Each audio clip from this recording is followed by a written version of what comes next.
제목은요, 반석 위에 지은 미랄교회라는 주제를 가지고 우리 함께 말씀을 나누고자 합니다. 어빙 젠센이라는 사람이 이런 말을 했어요. 어떤 말을 했냐면, 성도의 영광은 높고 화려한 곳에 거하는 데 있지 않고 예수님을 가까이 거하는 데 있다라고 얘기를 합니다. 무슨 말인지 이해가 되시죠? 우리가 살아가는데, 우리 성도님들을 살아가는 데 있어서 가장 중요한 것은 높고 화려한 것에 우리의 시선을 머문 것이 아니라 우리가 가장 해야 할 것은 뭐냐? 예수님과 함께 가까이 있을 때, 그때가 가장 중요하다라는 것을 강조하고 있다라는 거예요. 그래서 우리가 신앙생활할 때 가장 조심해야 될 건 뭐냐면요, 우리가 흔히 말하는 허세가 중요한 게 아니에요. 우리가 흔히 말하는 거품이 중요한 게 아니라 우리가 진짜 하나님 앞에 하나님과 얼마나 더 가까이 있느냐, 이게 더 중요하다는 사실을 우리가 항상 기억해야 돼요. 그래서 교회가 많이 부흥되고 사람들이 많이 모이는 거에만 초점을 둔다면 그 교회는 언제든지 무너질 수밖에 없어요.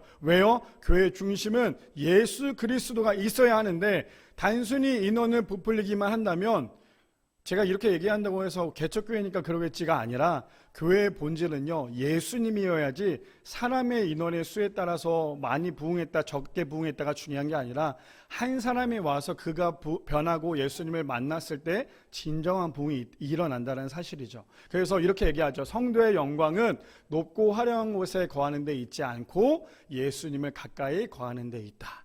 그래서 바라기는 우리 모든 성도님들의 삶 가운데 우리가 자꾸 높고 저 대형교회가 됐으면 좋겠다, 저의 꿈은요, 이렇게 말씀드리면 좀 그렇지만 저의 꿈은 대형교회가 되는 게 아니라 정말 한 사람 한 사람, 우리 교회 성도님들 오시는 모든 분들 한 사람 한 사람이 진짜 예수님을 만나는 거예요. 그게 진짜 꿈인 것 같아요. 저는 제가 대형교회에서 사역을 오래 하다 보니까 착각하며 살았던 게, 교회는 무조건 덩어리가 커야 되고 건물이 커야 되고 사람이 많아야지만 진짜 부흥이라고 생각을 했는데, 진짜 부흥은 그게 아니라 정말 교회 안에 한 사람 한 사람 많이 와서 그 사람들이 어떻게 보면 이렇게 초라해지고 얘기도 잘 못하고 모르는 게 아니라 한 사람 한 사람이 왔을 때 그 사람을 위해서 기도할 수 있는 것이 진짜 진정한 교회라는 사실을 우리 모두 다 알고 또 그대로 살아갈 수 있는 우리 모두가 되기를 소망합니다.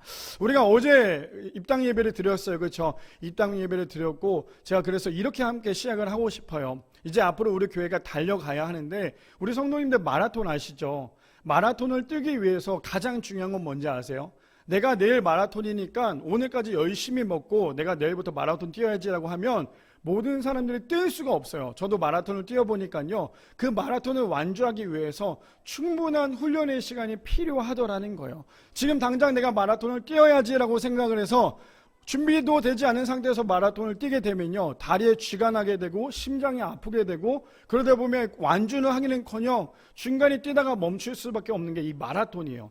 그것도 마찬가지로 장거리 달리기다 보니까 내가 처음부터 100m 달리기 뛰는 것처럼 막 열심히 뛰면요, 이게 결국에는 끝까지 완주하는 게 아니라 내가 호흡이 딸리기 때문에 가다가 멈출 수밖에 없는 게 이 장거리라는 거예요. 제가 왜 이 말씀을 갖고 함께 시작을 하려고 하냐면, 교회도 마찬가지라는 거예요. 처음부터 내가 뭔가 많은 것들을 해야 되고 행사를 준비해야 되고 뭔가 많은 걸 하다 보면 결국에는 교회가 끝까지 이어져 나가는 게 아니라 교회가 중간에 지치게 되고 번아웃이 오고 결국에는 그것 때문에 본질을 놓쳐버리는, 그게 바로 교회의 모습이 될 수밖에 없다는 거예요. 그래서 제가 왜 마라톤으로 비유를 했냐면, 우리 교회가, 제가 처음에 우리 성도님들에게 함께 선포했던 게 뭐였어요? 올해 한 해 동안은 우리 교회는 땅 고르기입니다 라고 말씀을 드렸어요. 저처럼 성격이 급하고 얼마나 계획적인 사람은요, 이미 올해 우리가 뭘 해야 될지 다 계획이 되어 있어요. 저라고 얼마나 빨리 뭔가를 하고 싶지 않겠어요. 근데 천천히 가려고 하는 이유는 저조차도 번아웃이 오면 안 되고 우리 성도님들 한 분 한 분도 번아웃이 오면 안 되기 때문에 제가 그러한 마음으로 하나하나 천천히 준비하려고 합니다. 그래서 우리가 1월 14일 날 첫 예배를 드렸고요, 어저께 이제 입당 예배를 시작을 했고, 이제 오늘부터 시작을 다시 한 번 더 시작을 하는데, 그동안에 한 달 동안에 저는 충분히 기도하며 또 준비했다고 생각을 해요. 그래서 이제는 우리가 마라톤을 뛰어야 할 때입니다. 그래서 오늘부터 결승점을 위해서 뛰어야 되는데, 그러기 위해서는 우리 성도님들 한 분 한 분이 페이스메이커가 되셔서 한 분 한 분이 따라 뛸 때 같이 옆에서 못 따라오는 분이 있으면 끌어다 당겨주시고, 그래서 함께 갈 때 마지막 우리 교회가 결승점에 도착할 때까지 한 명도 낙오하지 않고 끝까지 완주할 수 있는 우리 모든 성도님들 되시기를 축복합니다. 신앙도 교회도 마라톤도 우리의 인생도 마찬가지인 것처럼 우리의 모든 신앙과 우리의 모든 인생이 하나님 나라 가는 그 종점까지 최선을 다하여서 너무 무리하지 마시고, 하나님 앞에 나아갈 때는 무리를 해야 되지만 내가 이것저것 해야 된다고 해서 본질보다 다른 비본질에 목숨 걸지 마시고 하나님 앞에 나갈 수 있는 우리 모든 성도님들 되시기를 축복합니다. 말씀을 들어가기 전에요, 우리 그 아기돼지 삼형제 아세요? 저는 이게 우리 아이들한테 읽어준 적이 있는데, 아기돼지 삼형제를 보면 세 가지의 돼지가 나오죠. 첫 번째 돼지는 어떤 집을 짓죠? 지푸라기 집을 지어요. 그렇죠? 자기가 지푸라기 집이라고 하면 금방 지을 수 있어요. 그렇죠? 뭐 그렇게 어렵지 않잖아요. 두 번째 돼지는 뭘 지을까요? 나무로 집을 짓죠. 근데 마지막 세 번째 돼지는 뭘 지어요?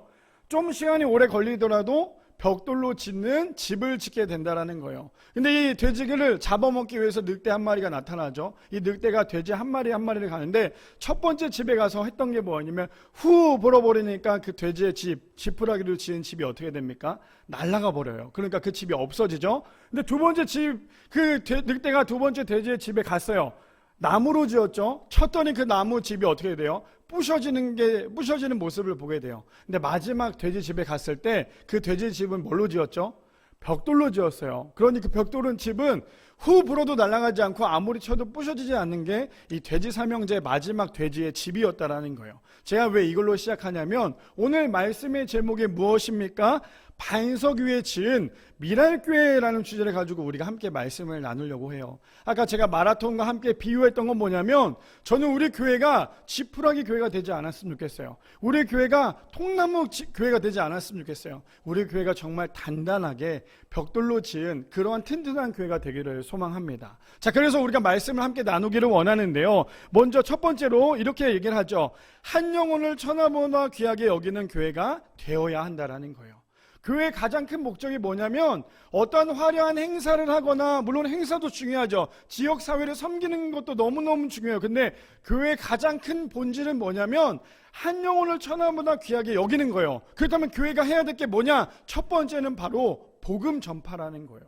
복음 전파를 해야 되는 게 바로 교회의 사명이자 교회가 해야 되는 일이라는 사실이죠. 우리 마태복음 7장 24절에서 25절에 보니까 이렇게 얘기합니다. 그러므로 누구든지 나의 이 말을 듣고 행하는 자는 그 집을 반석 위에 지은 지혜로운 사람과 같으리니 라고 시작을 합니다. 저게 24절에 보니까 그러므로 누구든지예요. 모든 사람에게 이야기를 하고 있죠. 사실 저 7장 24절 전에 보면 우리가 너무나 잘 알고 있는 말씀 중에 어떤 말씀이냐면, 나더러 주여 주여 하는 자마다 다 천국에 들어갈 것이 아니다 라고 얘기를 하고 있어요. 무슨 말이냐? 그 부분에 대해서 부정적인 이야기를 하고 있지만 그거에 대해서 이어서 나오는 게 24절에 이제 예수님께서 이렇게 얘기해요. 누구든지 나의 이 말을 듣고 행하는 자. 신앙생활에 있어서 가장 중요한 게 뭔지 아세요? 듣는 거예요. 우리가 흔히 말하는 쉐마라고 얘기를 하죠. 이 듣는 것부터 우리가 실수를 하거나 실패를 해버리면, 하나님의 말씀을 듣는 것부터 우리가 실천하지 않는다면 결국에는 우리가 말씀처럼 듣고 행하지 못하게 된다는 거예요. 그래서 제일 중요한 게 뭐예요? 예수님께서 말씀하시죠. 누구든지 나의 이 말을 듣고 행하는 자는 이라고 시작을 합니다. 그러니까 어떻게 돼요? 듣고 행하는 자는요, 그 집을 반석 위에 지은 지혜로운 사람과 같으리니 라고 얘기를 한다는 거예요. 내 생각과 내 뜻대로 하는 것이 아니라 주님의 말씀을 듣고 행하는 사람. 그래서 우리가 인생에 있어서 가장 큰 가이드북이라고 얘기한다는 건 뭐냐? 바로 이 성경이라는 거예요. 아무리 훌륭한 사람이 있고 아무리 훌륭한 강연자가 있다 할지라도요, 그 사람이 이야기하는 건 사람과 사람의 대화이지만 우리의 인생 가운데 가장 중요한 설명서가 무엇이냐? 바로 이 성경이라는 거예요. 그래서 뭐라고 얘기해요? 이 말을 듣고 행하는 자는 그 집을 반석 위에 지은 지혜로운 사람과 같으리니 라고 하는데, 그 결과가 뭐라고 나오냐면 25절에 이렇게 얘기해요. 비가 내리고 창수가 나고 바람이 불어 그 집에 부딪히되 무너지지 아니하나니 이는 주추를 반석 위에 놓은 까닭이요 라고 얘기합니다. 제가 이 말씀을 묵상하는 도중에 25절에 저 단어가 나와요. 주추라는 단어가 나오죠. 주추라는 단어가 뭔지 아시죠? 기둥을 얘기하고 있다는 거예요. 저는 저 기둥이 왜 갑자기 묵상하게 됐냐면, 사실 그냥 이 말씀을 우리가 정말 많이 들었던 그런 말씀인데요, 저 말씀을 몇 번이고 읽고 있는데 하필 제 마음속에 꽂혔던 게 저 주추라는 거예요. 우리 성도님들 허리 아파 보신 적 있으세요? 저는 제가 이제 허리 디스크가 있다 보니까 허리가 한번 아프면 이 사람의 몸이라는 게 참 희한한 게요. 허리가 아프면요 아무것도 못해요.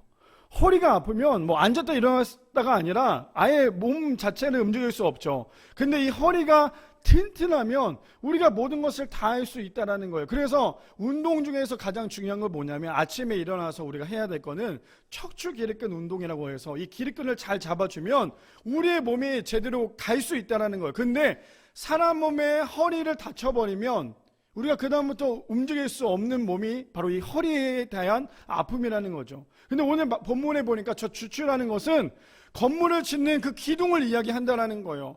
우리가 보통 건물들이 무너지는 가장 큰 이유가 뭔지 아세요?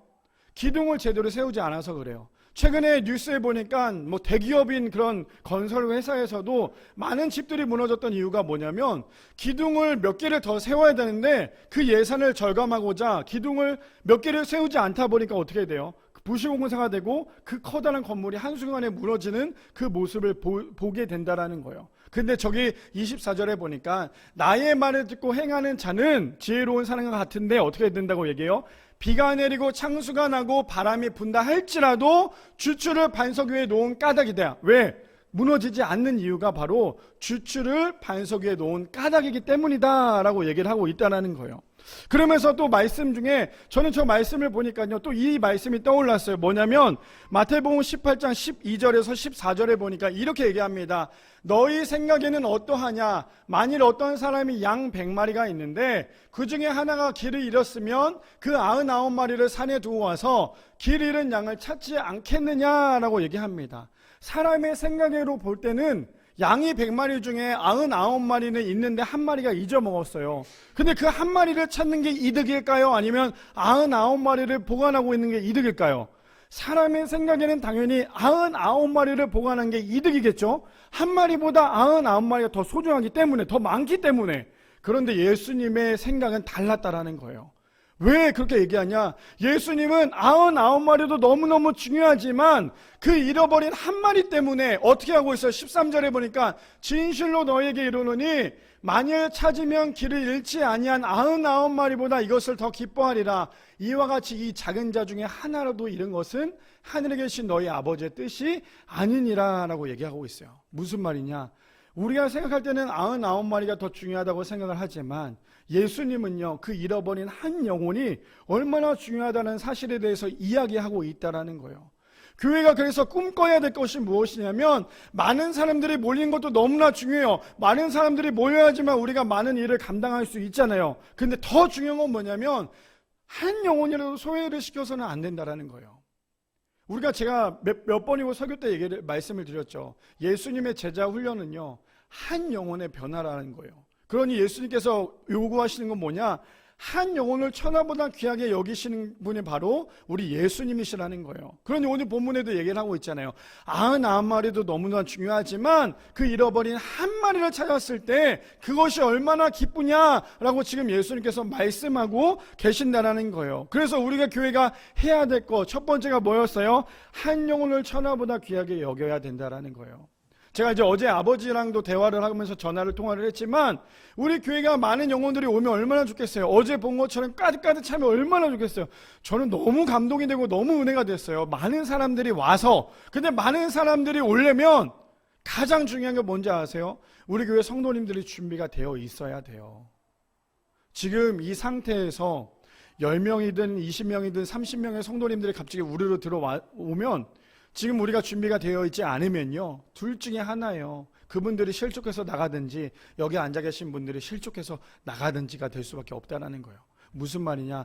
많은 사람들이 오기 위해서 우리가 준비해야 될 거는 먼저 우리부터가 준비가 잘 되어야 된다는 얘기고요. 또 더 중요한 거는 그렇기 때문에 한 영혼을 천하보다 귀하게 여겨야 되는 것이 우리의 마음이 되어야 한다는 거예요. 한 영혼이 저는 사실 반성을 많이 했어요. 어제 말씀을 들으면서도 많은 반성을 했던 것 중에 하나가 뭐냐면 자 생각을 해보세요. 교회는 제가 첫 번째 시간에 그런 얘기를 했죠. 첫 예배 때 그런 얘기를 했어요. 교회는 부자도 와야 되지만 가난한 사람도 와야 되고 죄인도 와야 됩니다 라고 얘기를 했죠. 근데 막상 우리 교회에 노숙자가 한 분이 온다고 생각해 보세요. 그러면 아마 그 중에 반길 사람이 생각보다 많지 않을 거예요.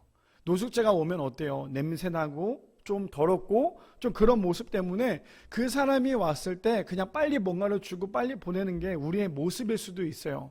근데 반대로 정말 말끔하게 차린 사람, 성경책을 들고 교회로 온 사람이 오면 어떻게 해요? 아유, 어서 오세요, 어서 오세요 하면서 우리는 그 사람을 너무나 반기잖아요. 그리고는 자리에 앉히면서 함께 예배드리고 그 사람이 우리 교회에 와서 함께 예배드리기를 원하잖아요.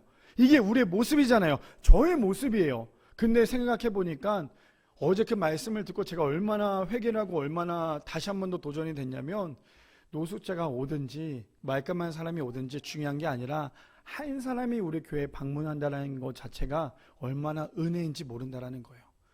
우리 예수님도 우리 같은 죄인을 한 사람 한 사람 구분하지 않았잖아요. 저번 주에도 말씀드렸죠. 용서에 대해서 우리가 함께 말씀 나눠봤지만 우리의 인생 가운데 우리의 죄를 본다면 과연 우리를 용서해 줄 사람이 누가 있겠어요, 사실은.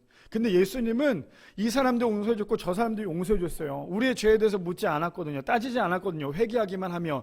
중요한 건 예수님께서 누구도 구분하시지 않았는데 왜 우리가 뭐라고, 우리 같은 죄인이 왜 이 사람은 되고 이 사람은 안 되고 이런 구분을 하고 있냐라는 거죠. 바라기는 우리 교회는 어떠한 사람이 온다 할지라도 그 사람을 구분하는 것이 아니라 한 영혼을 바라봤으면 좋겠어요. 사람의 외형적인 모습, 사람의 그런 모습을 보는 것이 아니라 그냥 그 한 영혼을 바라볼 수 있는 우리 모두가 되기를 소망합니다. 그러기 위해서 우리 성도님들이 저를 위해서 기도해 주셔야 돼요. 제가 그 사람들을 나누지 않게, 그 사람들 그냥 사랑할 수 있도록, 그런 목사가 될 수 있도록 저를 위해서 기도해 주시기를 바랍니다. 자, 사도행전 1장 8절에 보니까 그래서 이렇게 얘기하고 있어요. 우리가 해야 될 거예요. 뭐예요? 오직 성령이 너에게 임하시면 너희가 권능을 받고, 뭐라고 얘기해요? 여기서 중요한 건 뭐냐면 오직 성령이에요. 그래서 우리가 성령을 받아라, 성령을 입어라, 성령 충만해야 된다. 가장 그랬던 이유가 뭐냐면 우리의 힘으로 우리의 능력대로 할 수 있는 게 아니라 성령의 충만한 가운데. 그럼 성령 충만함이 뭐예요? 성령님으로부터 지배받는 삶이 성령 충만한 삶이라는 거예요. 성령님으로부터 지배를 받으면 어떻게 된대요? 권능을 받고 예루살렘과 온 유대와 사마리아와 땅끝까지 이르러 뭐라고 얘기해요? 내 증인이 되리라. 우리 이 말씀 너무나도 많이 들었죠. 근데 이 증인이 되리라는 말은 뭐냐면 결국에는 예수님의 지상 명령이라는 거예요. 우리 전도하기 너무 힘들죠. 얼마나 두려워요. 사실 전도지를 갖고 나가서 사람들한테 전도지 나눠줘 보셨나요? 저는 저희 아내랑 예전에 의정부에서 10년 전에 개척했을 때 맨날 똑같은 자리에서 전도지를 나눠줬어요. 전도지를 나눠줬는데 성도님들이 왔을까요? 안 오죠. 전도지를 받고 누가 교회로 오겠어요? 아무도 안 오죠. 근데도 불구하고 그 전도지를 계속 나눠주면서 어떤 사람은, 제가 정말 전도지를 나눠주면서 너무 속상했던 건 뭐냐면 어떤 친구를 제가 전도지 나눠줬는데 그 친구가 전도지를 한번 보더니 그냥 길바닥에 버리고 가는 거예요. 그때는 제가 좀 덜 성숙했어요. 그 친구를 잡았죠. 뭐 하는 거냐고. 전도지를 받아갔으면 갖고 가야지 왜 버리냐고. 이러한 덜 성숙한 인간의 모습이나 할지라도요, 우리의 삶 가운데 우리가 해야 할 것은 뭐냐면 전도지뿐 아니라 우리의 인생 가운데 한 영혼을 전도하기 위해서 꾸준히 해야 한다는 거예요. 가장 이기적인 크리스천이 뭔지 아세요? 나만 구원받는 거예요. 가장 이기적인 크리스천은 내 옆에 있는 사람은 구원을 받든 말든 상관 안 하고 나만 구원받는 거예요. 나만 천국 가는 거예요. 나중에 죽고 난 다음에 후회하지 않으려면요, 지금 내 옆에 있는 사람부터 먼저 돌봐야 한다라는 거예요. 그래서 우리 교회는 올해 한 해 동안, 올해가 아니라요, 우리 교회가 마지막 주님의 나라 가는 그날까지 가장 해야 할 것 중은 뭐냐면 복음을 전파해야 돼요. 어떤 복음이요? 한 영혼을 천하보다 귀하게 여기는. 솔직히 우리가 살면서 쉽지 않잖아요. 옆에 있는 사람이 다 좋지는 않잖아요. 얼마나 꼴보기 싫은 사람이 많아요. 꼴보기 싫은 사람이 있으니까 하물며 그런 말도 하냐, 지옥에나 가버려라 막 이렇게까지 얘기하는 사람들 있잖아요. 근데 중요한 건 뭐냐면 그 사람의 외형적인 모습, 그 사람의 성격을 보지 마시고 그 사람의 한 영혼을 바라봐서 그 사람이 정말 주님을 만날 수 있는, 그래서 내가 주님의 귀한 도구가 되어서 성령으로 권능받아 내가 주님의 도구가 될 수 있는 귀한 우리 모든 성도님들 되시기를 축복합니다. 그러기 위해서는요, 한 영혼을 천하보다 귀하게 여기는 마음이 반드시 있어야 한다라는 거죠. 두 번째로는요, 이렇게 얘기합니다. 모두가요, 헌신의 자세로 교회를 섬겨야 한다라는 거예요. 진짜 미랄교회가 미랄교회다운 교회가 되기 위해서 두 번째로는요, 모두가 헌신의 자세로 섬겨야 한다라는 거죠. 제가 예전에 섬겼던 교회에서 사명자반, 우리가 이제 교회에서 할 거지만 사명자반을 공부할 때 항상 했던 말이 있어요. 그 사명자반을 해야지만 장로가 될 수 있고 권사가 될 수 있고 집사가 될 수 있었던 그러한 직분이었는데, 사명자반 마지막 과정이 다 끝나고 난 다음에 앉아 계신 성도님들에게 뭐라고 말씀드렸냐면 이렇게 얘기했어요. 우리가 평신도 때는 10명을 위해서 기도했다면요, 집사가 되면 50명을 위해서 기도해야 되고요, 권사가 됐을 때 또 안수집사가 됐을 때는 100명을 위해서 기도해야 되고요, 그리고 장로가 되면, 장로뿐 아니죠, 사실은 모두가 해야 되는 부분이지만 우리가 직분이 올라가면 올라갈수록 전 성도를 위해서 기도해야 되는 것이 그게 올바른 교회의 직분이고 임무입니다 라고 그렇게 얘기를 했습니다. 무슨 말이에요? 교회는 모두가 헌신의 자세로 교회를 섬겨야 한다라는 거예요. 한 사람도 교회를 사랑하는 마음이 작거나 약하거나 그러면요, 교회에서 뭘 하든 하물며 교회 떨어진, 제가 그래서 전에 있었던 교회에서 그런 얘기를 했어요. 진짜 교회를 사랑하는 사람의 모습이 어떤 사람인지 아십니까? 라고 하면서 얘기했던 게 뭐였냐면요, 진짜 교회를 사랑하는 사람의 모습이 뭔지 아세요? 매주 교회 나오는 거, 그 당연한 거예요. 가장 교회를 사랑하는 사람의 모습은요, 교회 아래 휴지 같은 것들이 하나 떨어졌을 때 그것을 진짜 줍는 사람이에요. 휴지가 떨어졌을 때 발로 밀어서 다른 데 집어넣는 게 아니라 그 휴지를 하나를 줍는 사람이 진짜 교회를 사랑하는 사람이라는 거예요. 그래서 우리 성도님들, 우리 교회가 해야 될 게 뭐예요? 모두가 헌신의 자세로 교회를 섬겨야 한다라는 거죠. 우리 마태복음 7장 25절에서 27절에 보니까 아까 전에 우리가 읽었던 말씀이죠. 이렇게 얘기합니다. 비가 내리고 창수가 나고 바람이 불어 그 집에 부딪히되 무너지지 아니하나니 이는 주추를 반석 위에 놓은 까닭이요. 지금은 어떻게 하고 있어요? 반석 위에 지었기 때문에 무너지지 않아요. 근데 그게 반대로 26절부터는 뭐라고 나오냐면 정반대 이야기를 하고 있어요. 나의 이 말을 듣고 어떻게 해요? 행하지 아니하는 자. 아까 전에 듣고 행하는 사람에게는 반석 위에 짓는 집이라고 얘기했다면, 반대로 그 말을 들음에도 불구하고 행하지 않는 사람은 모래 위에 지은 어리석은 사람과 같은다라고 얘기를 하고 있다는 거죠. 그렇게 되면 어떻게 돼요? 결과는 비가 내리고 창수가 나고 바람이 불어 그 집에 부딪힘에 무너져 그 무너짐이 심하니라 라고 얘기해요. 제가 우리 미랄교회를 세우면서, 우리 미랄교회를 또 준비하면서 가장 크게 도전받았던 게 뭐냐면요, 교회는 나 혼자 잘한다고 해서 교회가 건강하거나 세워지는 게 아니라는 것을 다시 한 번 더 알게 되었어요. 내가 담임 목사니까 나만 잘하면 되지가 아니라요, 교회는 한 사람 한 성도, 한 사람 한 성도가 모여서 함께 교회를 이룰 때 진짜 교회가 되는 거고 진짜 건강한 교회가 될 수 있다라는 거예요. 그게 어디에 나오냐면 에베소서 4장 12절에 보니까 이렇게 얘기합니다. 이는 성도를 온전하게 하여 봉사일에 하게 하며 그리스도의 몸을 세우려 하심이니라 라고 얘기합니다. 아까 전에 제가 말씀드렸죠. 많은 사람들이 오는 게 중요한 게 아니라요, 지금 우리 여기 앉아있는 모든 성도님들이 먼저는 온전하게 되어서 봉사일을 하게 하며 그리스도의 몸을 세우려고 하는 것이 우리의 목적이 먼저 되어야 한다라는 거예요.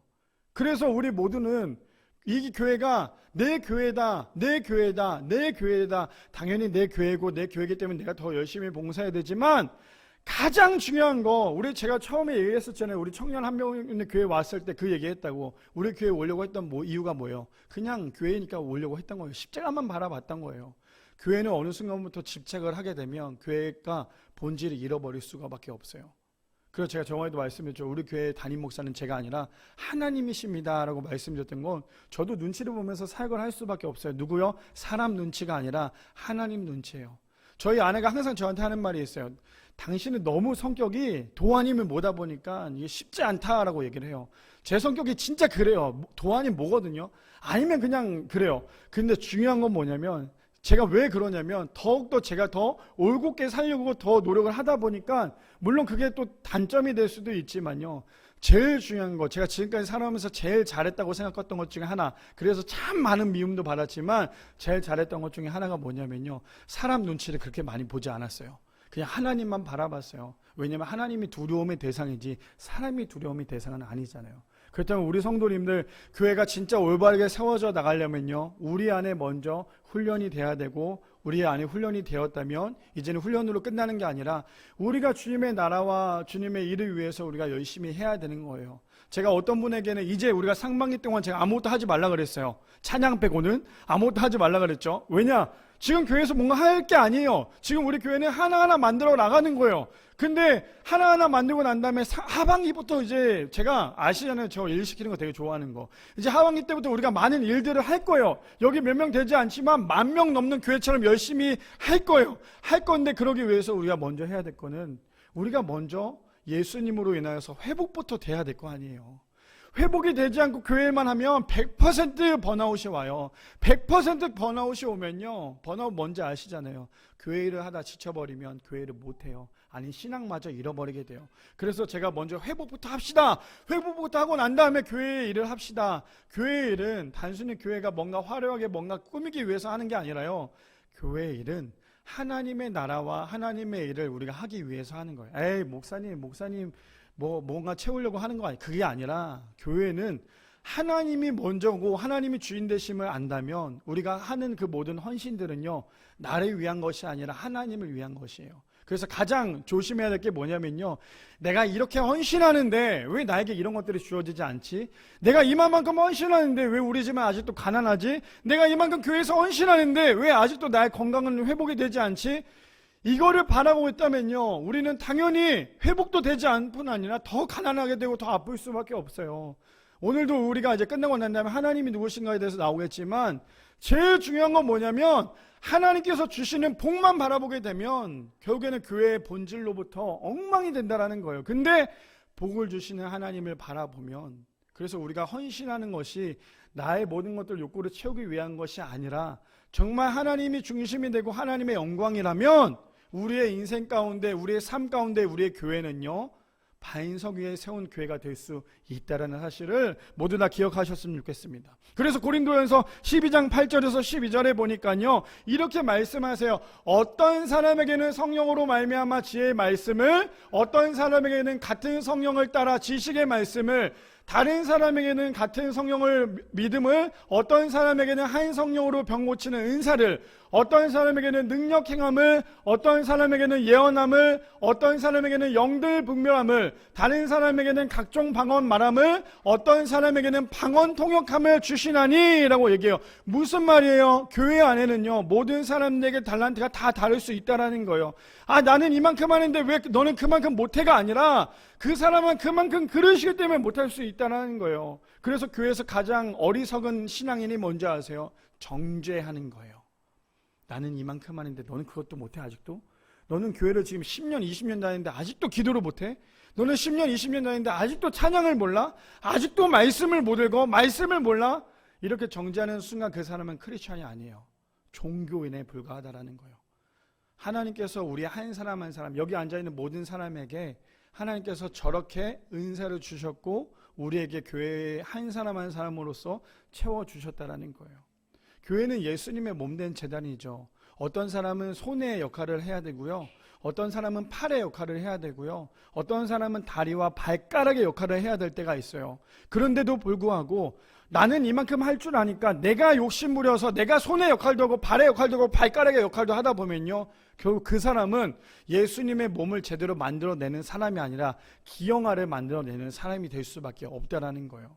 지금 여기 앉아 계신 모든 분들이 나는 이만큼도 더 할 수 있고 저만큼도 더 할 수 있죠.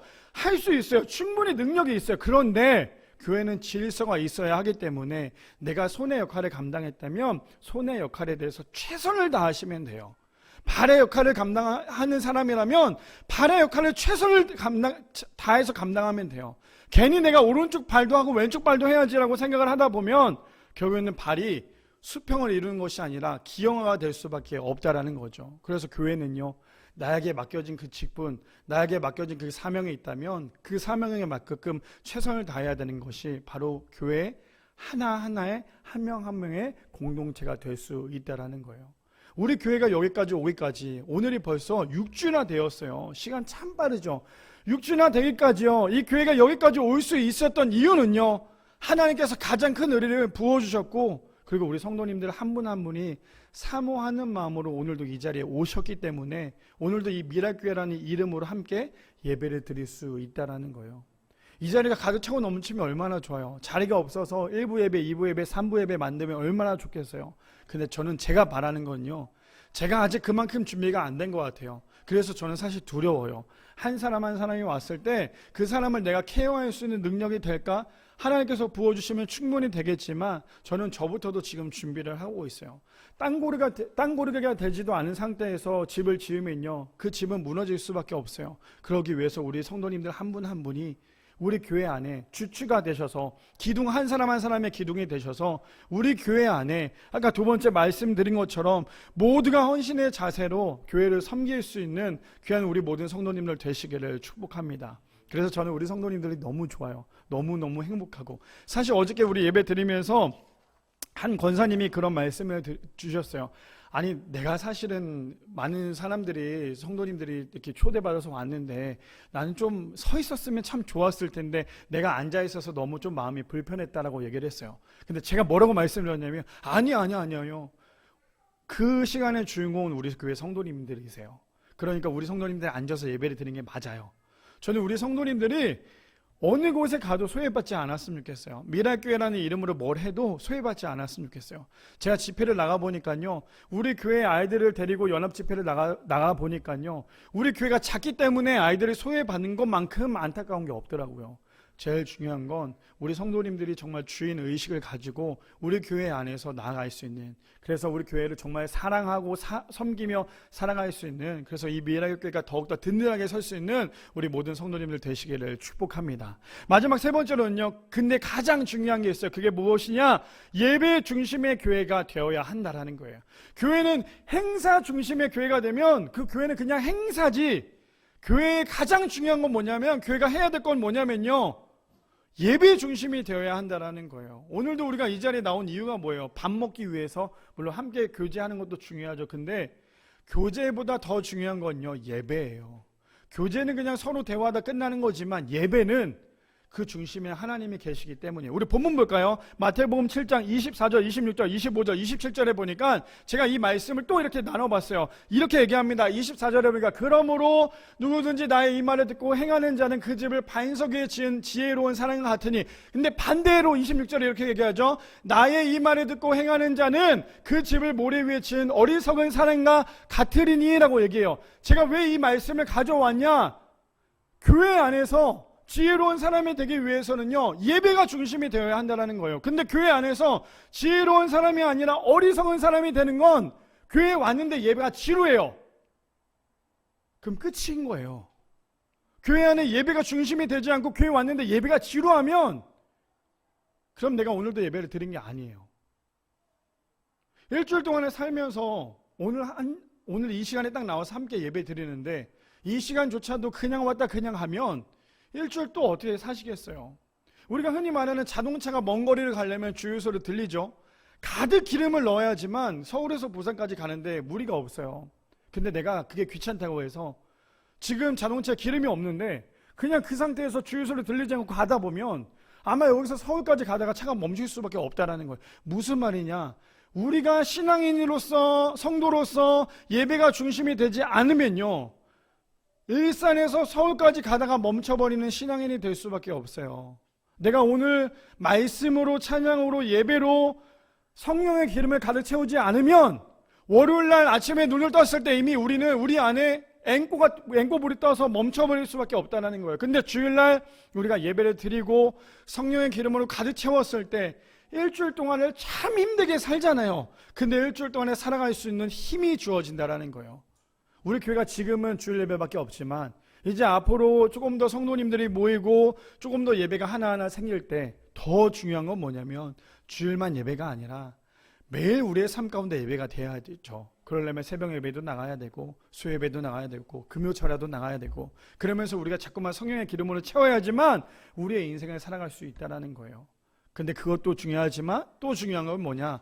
내가 나의 삶 가운데, 나의 인생 가운데 삶 자체가 오늘도 교회를 문을 열고 나갔을 때 그때부터 우리의 인생이 하나님과 1:1 관계의 예배가 될 수 있다는 사실이에요. 그래서 지금 말하는 게 뭐예요? 반석위에 지혜로운 사람을 우리가 예배로 빗대자면 정말 예배에 대해서 예배 중심인 사람은요, 튼튼한 지혜로운 삶이 될 수 있지만 예배 중심이 아니라 그냥 교회를 행사처럼 여기고 주일이니까 그냥 오는 종교인처럼 여기게 되면 26절처럼 어리석은 사람이 될 수밖에 없다라는 거예요. 그 결과가 이렇게 나오죠. 25절에 보니까 이렇게 얘기합니다. 뭐라고 얘기해요?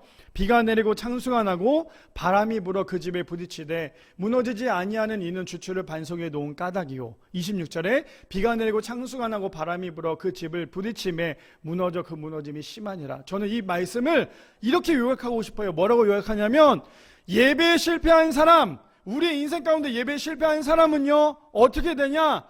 든든한 반석 위에 지은 예배의 신앙인이 아니라 말했듯이 부딪힘에 무너져 그 무너짐이 심한 사람, 예배에 실패한 사람은요 우리의 인생에 무너지는 인생이 될 수밖에 없다라는 거예요.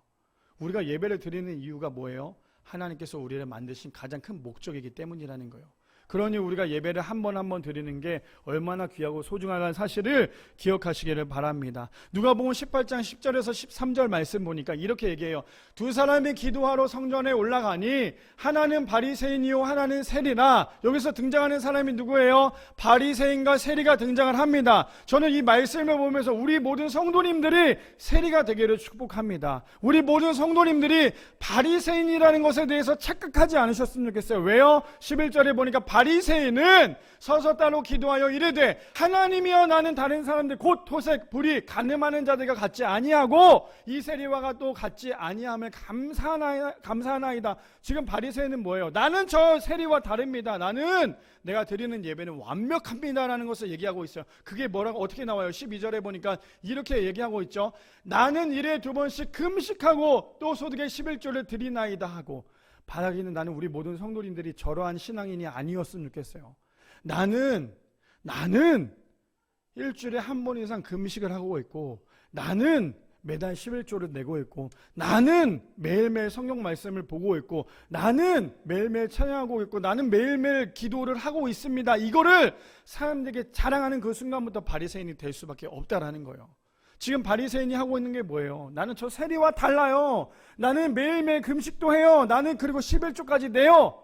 지금 뭐라고 얘기하고 있어요? 자신의 믿음을 자랑하고 있다는 거예요. 우리가 믿음을 자랑할 수 있는 그러한 인간은 아니잖아요. 우리는 죄인이기 때문에. 그런데 반대로 바리새인은 그렇게 자랑했다면 13절의 세리는요 이렇게 얘기하고 있어요.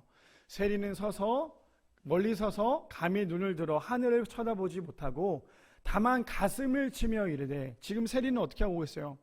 가슴을 치고 있는 거예요. 그리고는 이렇게 얘기하죠. 하나님이여 불쌍히 여기소서 나는 죄인이로소이다 하였느니라.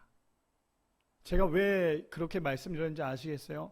여기 앉아 계신 모든 성도님들이 바리새인이 아니라 세리이기를 바랍니다라고 말씀드린 이유는 우리는 하나님 앞에요 의인은 아무도 없어요. 모두 다 죄인이에요. 우리가 하나님을 똑바로 바라볼 수 있는 사람 누가 있겠어요? 근데 나는 이만큼 신앙생활 했고 나는 이만큼만큼 할 수 있는 사람이야가 아니라, 그런 자랑이 아니라 나는 죄인이기 때문에 오늘도 하나님 앞에 나왔습니다 라고 말씀드릴 수 있는 우리 모든 성도님들 되시기를 축복합니다. 그래서 아까 전에도 말씀드렸죠. 우리 교회가 가장 해야 될 것 중에 세 번째가 뭐였어요? 예배 중심의 삶이 되어야 된다는 거예요. 예배 중심의 삶이 되지 않으면 저렇게 될 수밖에 없어요. 왜요? 요한복음 4장 24절 말씀에 보니까 이렇게 얘기합니다. 하나님은 영이시니 예배하는 자가 영과 진리로 예배할지니라. 예배는요 사람에게 보여주기 위한 게 아니에요. 예배는요 사람에게 자랑하기 위해서 예배가 아니에요. 예배는 뭔가 화려하게 드리기 위해서 드리는 예배가 아니라 하나님께서 영이시기 때문에 우리가 예배를 어떻게 해요? 영과 진리로 예배를 드려야 한다라는 거예요. 두 손 든다고 해서 내가 은혜 받는 것처럼 보이는 게 아니라요, 나의 중심이 두 손을 못 든다 할지라도 내 중심이 하나님과 함께 한다면 그것이 진정한 예배라는 사실이에요. 그래서 저는 우리 교회 성도님들이 다음 주에 우리가 예배에 대해서 이제 설교를 할 거예요. 회복 시리즈가 계속 가겠지만 가장 중요한 건 뭐냐? 우리의 삶 가운데 예배 중심이 되어서 바리새인의 예배는 뭐였어요? 결국에 모래 위에 지은 어리석은 그런 그게 될 수밖에 없었던 것처럼 그러한 신앙인이 아니라 우리 모두 다 하나님 앞에 세리처럼 고개를 들 수 없지만 우리는 날마다 죄인이라는 고백을 할 수밖에 없지만 그럼에도 불구하고 하나님과 날마다 동행하는 우리 모두가 되기를 축복합니다. 그래서 중요한 건 뭐예요? 예배를 해치우는 행동은요 이제 그만해야 돼요. 예배를 해치우다는 게 뭐예요? 교회 왔으니까 예배 끝나고 빨리 가야지. 예배를 해치우는 것만큼 어리석은 게 없어요.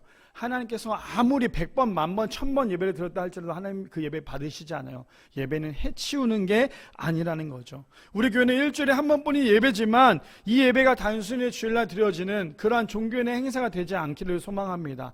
진짜 한 번의 예배지만 저도 이 한 번의 설교지만 이 한 번 설교를 하기 위해서 정말 일주일 동안에 계속 묵상을 하고 올라와요. 그런데도 두렵고 떨리거든요. 그럼에도 불구하고 오늘도 우리가 이 자리에 예배 드렸다는 것, 하나님께서 우리의 예배를 받으셨다라는 것, 그 은혜 가운데 우리 모두 다 살아가는, 그래서 교회는요 겉만 화려하게 보이는데 그 안에 하나님과 나와 연결되지 않는 전원 코드가 빠져있는 예배가 아니라, 다시 한 번 더 설명드릴게요. 우리가 예배를 드렸는데 우리와 하나님과의 전원 코드가 빠져 있어서 그냥 무늬만 예배가 아니라요, 나와 하나님과의 전원 코드가 연결되어서, 전기는 전원 코드가 꽂아야지만 되잖아요. 그런 것처럼 우리의 예배가요 하나님과 나와의 전원 코드가 합체되어서 하나님의 은혜를 경험하고 그 은혜대로 살아갈 수 있는 귀한 우리 모든 성도님들 되시기를 축복합니다. 다시 한 번 더 우리 성도님들 너무너무 감사드리고요. 우리 성도님들 이제 우리가 처음 시작을 하고 첫 걸음을 뗍니다. 이 걸음 가운데 우리와 함께 해주시고 함께 해주시는 하나님께 감사드리고 우리 모든 성도님들 끝까지 미랄교회를 위해서 기도해 주시고 또 함께 나아갈 수 있는 우리 모든 성도님들 되시기를 축복합니다.